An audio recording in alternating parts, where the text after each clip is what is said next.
सदर अली वकार, पाकिस्तान दुनिया में घी पैदा करने वाला दूसरा बड़ा मुल्क, कपास, आम और चावल पैदा करने वाला चौथा बड़ा मुल्क, गन्ना, दूध और खजूर पैदा करने वाला पांचवा बड़ा मुल्क, गंदम, माल्टा और खुबानी पैदा करने वाला छठा बड़ा मुल्क, मगर करप्ट तरीन सियासतदान, राशि अफसरान, बेज़मीर अवाम, नाअहल हुक्मरान और नीम मुर्दा इदारों के नीम बेहोश सरबराहान पैदा करने वाला पहला बड़ा मुल्क है। इसके बावजूद अली वकार जिंदा है अब तक, ढीठ जो है। मेरे देश के लोगों, शिकायत क्यों नहीं करते? तुम इतने जुल्म सहकर भी बगावत क्यों नहीं करते? ये जागीरों के मालिक और लुटेरे क्यों चुने तुमने?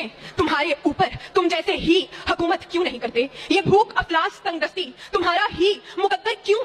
मुकद्दर को बदलने की जसारत क्यों नहीं करते? क्योंकि सदर अली वकार जिंदा है अब तक, ढीठ जो है। जनाबे वाला, जब हमने अपने आप को बेहिसी, बेरुखी और बेदर्दी से एक ऐसा लावारिस मरीज बना दिया हो जिसकी एक मामूली सी बीमारी बदउनवानी को डॉक्टर, सर्जन, तबीब, हुक्मा और कंसल्टेंट मईशत के कैंसर का आखिरी मरहला बनाए बैठे हों, जबकि कुदरत और फितरत की हर आसाइश के ढेर लगे हों, मगर बेज़मीरी और खुदगर्जी के फालिज का गलबा हो, तब ऐसे मरीज को जिंदा दरगोर हो जाना चाहिए, मगर जिंदा है अब तक, ढीठ जो है। सदर अली वकार, आज मेरे मुल्क के हुक्मरान सारी दुनिया में हाथों में कशकोल उठाए ये साबित करने पर तुले हैं कि सैलाब आया और ये एक आफत है, लिहाजा हमें आफत ज़दा करार देकर इमदाद दी जाए। लेकिन अली वकार, ये आफत से ज्यादा हमारी नाकाम मंसूबा बंदी है। इसलिए मैं कहती हूँ कि हम आफत ज़दा नहीं बल्कि आसेब ज़दा हैं, और इस आसेब के फर्जंद यानी आसेब ज़ादे मुल्क के तूलो अर्ज में फैले हुए हैं। कोई आसेब ज़दा डॉक्टर के रूप में मसीहाई के एवज हमें निकलता है, तो कोई आसेब ज़दा तालीम के नाम पर जाली डिग्रियां बेचता है, कोई आसेब ज़्यादा हर खाने की शय में मिलावट करता है, तो कोई हमको ही खाता है, कोई आसेब ज़्यादा सियासत की कुर्सी पर बड़ा जवान है, तो कोई कानून और इंसाफ की धज्जियां बिखेरता है। मगर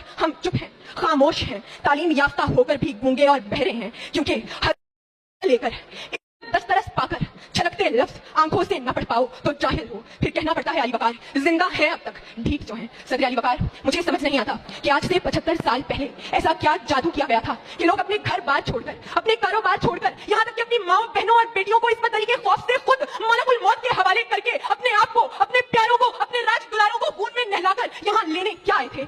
लाकानूनियत, बेइंसाफी, मिलावट, अखलाकी गिरावट, शर्मगेजी, दहशतगर्दी या जमहूरियत? अली वकार, मरने वालों की औलाद को क्या हुआ? वो शोहदा जो मनो मट्टी तले दफन हुए, उनके जज्बात के लिए एहसासात को क्या हुआ? जिना, इकबाल, सर सैयद और फातिमा के दिए गए ख्यालात को क्या हुआ? जब जवाब नहीं मिलता तो कहना पड़ता है एक ये भी इनकलाबे वक्त की तस्वीर है, रहजनी, गारत, गरीब, बेदात की तशहीर है। एक शब उजड़ा किसी बाबा की बेटी का सुहाग, उड़ गई फूलों की खुशबू, डस गए कलियों को नाग। आदमियत इन दिनों एक लाशाए तकदीर है, आज बेनामो निशान असलाफ की तौकीर है। एक ये भी इनकलाबे वक्त की तस्वीर है, क्योंकि जिंदा है अब तक, ढीठ जो है, जिंदा है।